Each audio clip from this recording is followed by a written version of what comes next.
There's a trauma or an anxiety that's underneath that it comes out or shows itself at the time where you're the most quiet.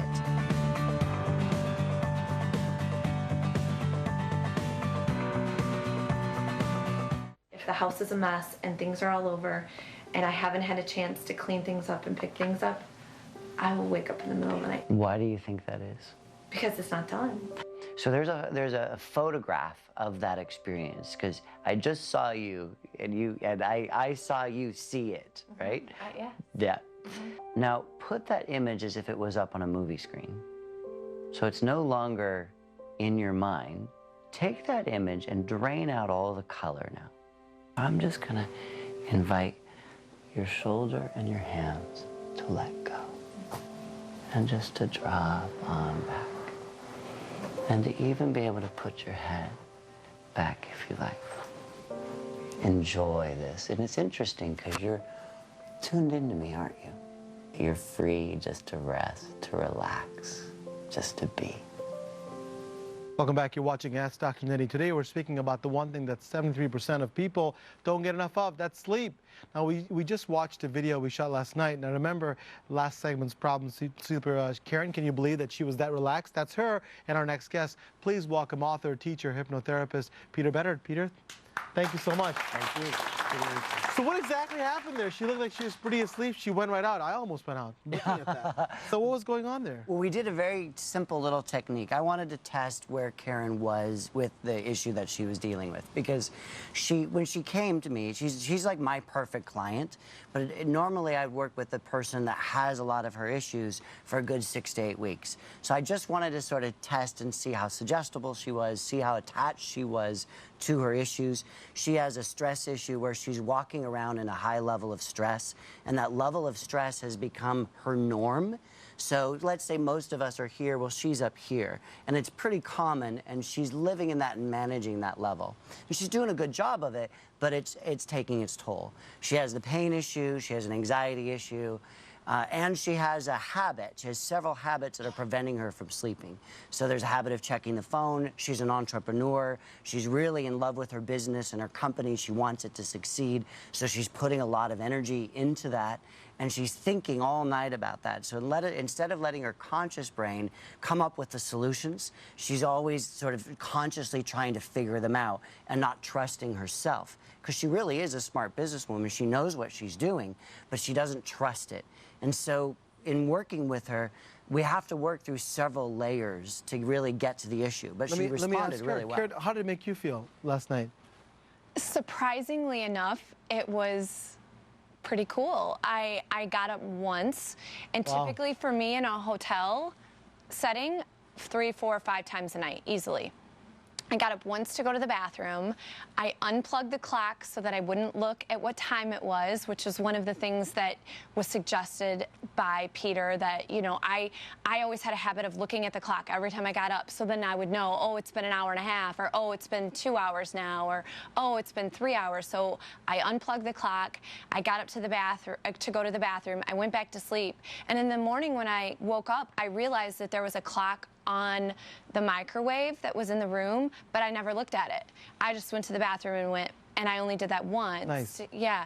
I woke up a few other times, but went right back to sleep.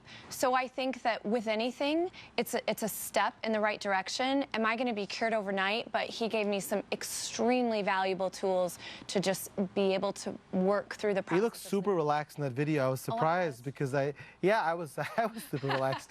So you said there are folks that you treated that had insomnia for 8 years. Yeah. Yeah, tell me about that. So what do you do with these folks? How do you change their lives like this? Well, normally there's a trauma or an anxiety that's underneath that it comes out or shows itself at the time where you're the most quiet.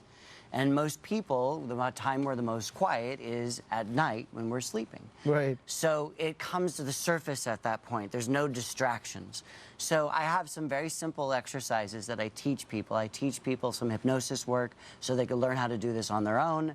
We do what I call hypnotrauma release, which is an exercise I outline in my book. So the idea is that, so if you're home at night, you know, when there's nothing else going on, the real deal comes on. There's nothing to disturb all the voices, the voices we can't quiet down sometimes, saying that, listen, there's a fear of failing, there's a fear of this, there's a fear of that, the anxiety that this may not work out. Karen has a great business called the Green Glove Dryer, and it's a very successful business, but it really takes a lot of time for her. Sure. So all those things can be quieted. So, people that are watching right now on TV, people are the studio audience, what techniques can you teach them that you're talking about that we can learn? Maybe just something simple. So one of the simple things I ask people to do is to make their pain, whatever it is, whether I'm working with my cancer clients or I'm working with anxiety or addiction issues, to make that issue that they're normally pushing away, drugging to keep at bay, or whatever they're doing for it, to make that part their best friend.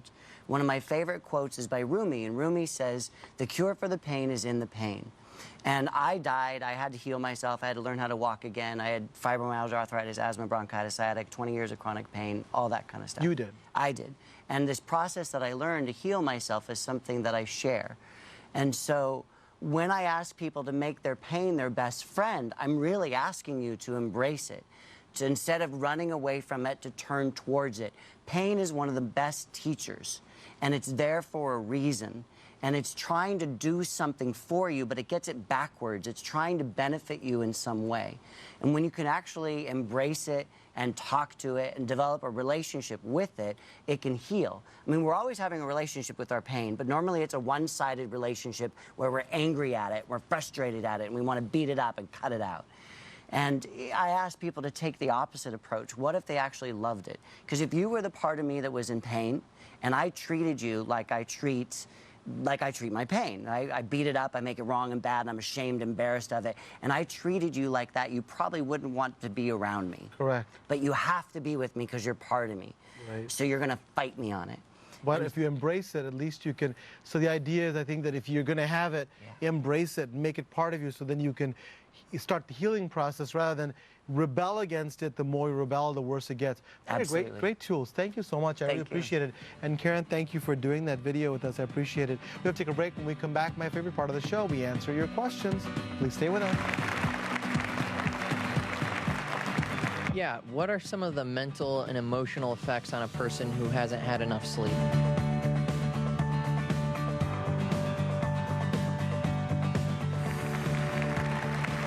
Back. You've been watching Ask Dr. Nandi, and we've been discussing sleep disorders, which affect 60 million Americans. The side effects of not getting 7 to 9 hours of sleep per night are endless.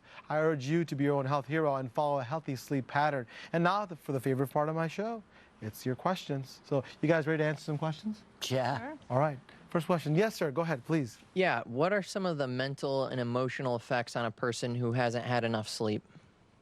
Why don't you take that, if you could, please? Well, if we don't get enough sleep, there is enough data out there that it can be associated to depression, anxiety. It can be associated to also poor performance. Sleep is a very important part of our lives that help us with memory and cognitive function. So that can be affected, and their productivity can be affected. Safety issues is also very important. If we don't sleep enough, we can have terrible car accidents and things like that that can affect our safety and other safety. People don't understand how much of our performance is related to sleep. Actually, kids get diagnosed with ADHD if you don't get enough sleep. So really important. Just have good sleeping habits for yourself, but your kids as well. Start them off early. Those teenagers have got to stop using the phone, get it out of their rooms, don't give them TVs. They've got to get some sleep. And then you build habits for a lifetime. So great question. Yes, sir, you have a next question. Is it okay to take sleeping pills every once in a while? Every once in a while I think is okay, but Dr. Victor, what do you think about these people who take it every single night and they develop a habit of it? Well, it's probably not advised because people will have residual daytime sleepiness. They've shown more hip fractures in elderly that take sleeping pills because they don't have as good ambulatory function the next day. Some people have some trouble mental functioning if they take too many of the pills. It's been shown that taking a pill in itself will cause sleep disruption. And here's the thing people don't understand. They say, well, I can't sleep. I said, did you drink that pop at night? Oh, yeah, but that's nothing to do with it. Did you eat late at night? Oh, yeah, nothing to do with it. So people do all these things at night. I would also recommend even getting a sleep therapist and go through your habits before jumping on a pill. We're a pill fast food society, and we've got to stop doing that and see what can we do that's in our lives that we can change before jumping to a pill? So great question. Next question, yes. Hi, is there any things, natural things I can do besides my diet to help improve my sleeping habits? I'll let you take that. What do you think? What natural things can she do to help with her sleep? Absolutely. So a lot of sleep issues are caused by anxiety and stress. And when you feed that anxiety and stress, whether it's through cell phones or food or whatever it is, when you do that, you're compounding the problem. So there's a whole bunch of things. Learn meditation, specifically mindfulness meditation, where you start to discipline your mind with the thoughts that you're having. The metaphor for mindfulness is to sit on the side of the road and watch the cars go by. So when that thought comes in of distraction, of worry, of fear, like what Karen was talking about, when that thought comes in, you notice it and let it go. And the more you can actually increase those type of practices of disciplining the mind, meditating, supporting the body, the more you're going to be able to develop positive sleep habits that support you in getting a really good night's rest, not just sleep. Because sometimes it's the rest that is more important than the number of hours that you're sleeping. Thank you for answering those questions. I appreciate it. Great answers. When we come back, Partha's Prescriptions. Please stay with us.